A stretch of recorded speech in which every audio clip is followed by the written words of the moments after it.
क्रांतिकारी शिरोमणि भगत सिंह की अंतिम इच्छा क्या थी? क्या उनकी अंतिम इच्छा पूरी हुई या अधूरी रह गई? अक्सर लोग भगत सिंह की बंदूक की क्रांति की बात करते हैं, लेकिन यहाँ हम उनकी विचारों की क्रांति की बात करेंगे, क्योंकि भगत सिंह एक व्यक्तित्व न होकर एक विचार थे और विचार हमेशा अमर रहते हैं। भगत सिंह के विचारों पर लेनिन और मार्क्स के समाजवाद का प्रभाव देखने को मिलता है।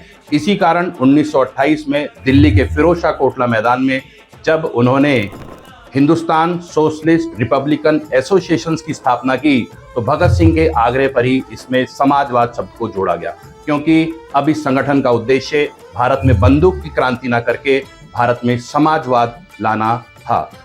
और अपने बदले हुए उद्देश्य समाजवाद को जनता तक पहुंचाने के लिए भगत सिंह ने अपनी गिरफ्तारी का निर्णय लिया और 8 अप्रैल 1929 को दिल्ली की केंद्रीय विधानसभा में अपने मित्र बटुकेश्वर दत्त के साथ बहरी सरकार को सुनाने के लिए बम के धमाके किए।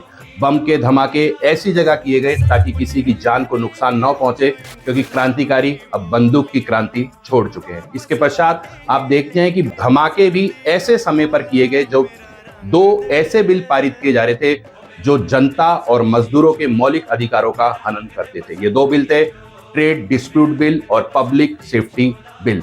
8 अप्रैल 1929 की अपनी गिरफ्तारी के पश्चात भगत सिंह जून 1929 में लाहौर जेल स्थानांतरित किए गए, क्योंकि सैंडर्स मर्डर केस उन्हें शुरू हो चुका था। भगत सिंह ने लाहौर जेल में पहुंचने के पश्चात अपनी आम राजनीतिक अधिकारों की मांगों के लिए भूख हड़ताल प्रारंभ करी। इनमें मांगे थी कि उनको पढ़ने के लिए पुस्तकें और लिखने के लिए लेखन सामग्री उपलब्ध कराई जाए और पढ़ने के लिए एक अखबार उपलब्ध कराया जाए। इसी भूख हड़ताल के क्रम में 63 दिनों के पश्चात उनके साथी मित्र जतिन दास की मृत्यु हो जाती है, लेकिन भगत सिंह अपनी भूख हड़ताल जारी रखते हैं और तत्कालीन समाचार पत्र ट्रिब्यून के अनुसार भगत सिंह लगभग 80 दिनों की भूख हड़ताल करते हैं और इस भूख हड़ताल के पश्चात उनकी मांगों को मान लिया जाता है। पढ़ने और लिखने के लिए सामग्री उपलब्ध कराई जाती है।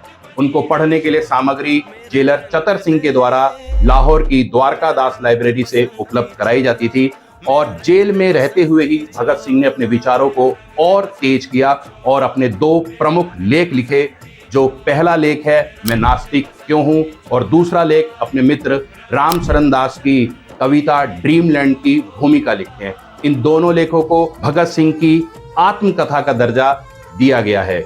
जेल में रहते हुए उन्होंने अपने वकील प्राणनाथ मेहता से इच्छा जाहिर की कि वो लेनिन की आत्मकथा को पढ़ना चाहते हैं और ये पुस्तक उन्हें उपलब्ध भी कराई गई।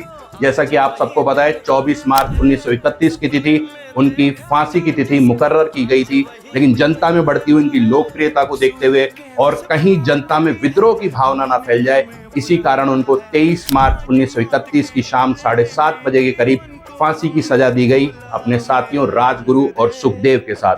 आप यहाँ जानेंगे साथियों, 23 मार्च को सरकार शहीद दिवस के रूप में मनाती है और जब उनको फांसी के लिए ले जाया जा रहा था तब भी वो अपने आदर्श लेनिन की आत्मकथा पढ़ रहे थे। लेनिन की आत्मकथा पढ़ते हुए जब चतर सिंह उनको फांसी के लिए ले जाने आए तो उन्होंने कहा कि अभी मैं चाहता हूं कि इस पुस्तक के कुछ अध्याय बाकी हैं, मैं उनको पूरा कर सकूं, लेकिन समय सीमा होने के कारण वो उस पुस्तक के अध्याय को पूरा ना कर सके और उन्होंने कहा कि एक क्रांतिकारी का दूसरे क्रांतिकारी से मिलन हो रहा है और उनकी ये अंतिम इच्छा अधूरी रह गई। और आप ये जो मेरे पीछे भगत सिंह की तस्वीर देख रहे हैं, ये भगत सिंह की सर्वाधिक प्रसिद्ध तस्वीर है और यही तस्वीर सभी अखबारों पत्रिकाओं में छपी थी और भगत सिंह ने स्वयं आग्रह किया था कि यही तस्वीर उनकी सब जगह छापी जाए, क्योंकि भगत सिंह बताना चाहते थे कि भगत सिंह एक संपन्न परिवार से आते हैं, भगत सिंह एक पढ़े लिखे नौजवान है, लेकिन फिर भी वो इस देश में एक विचारों की क्रांति लाना चाहते हैं जिसका नाम था समाजवाद। धन्यवाद साथियों,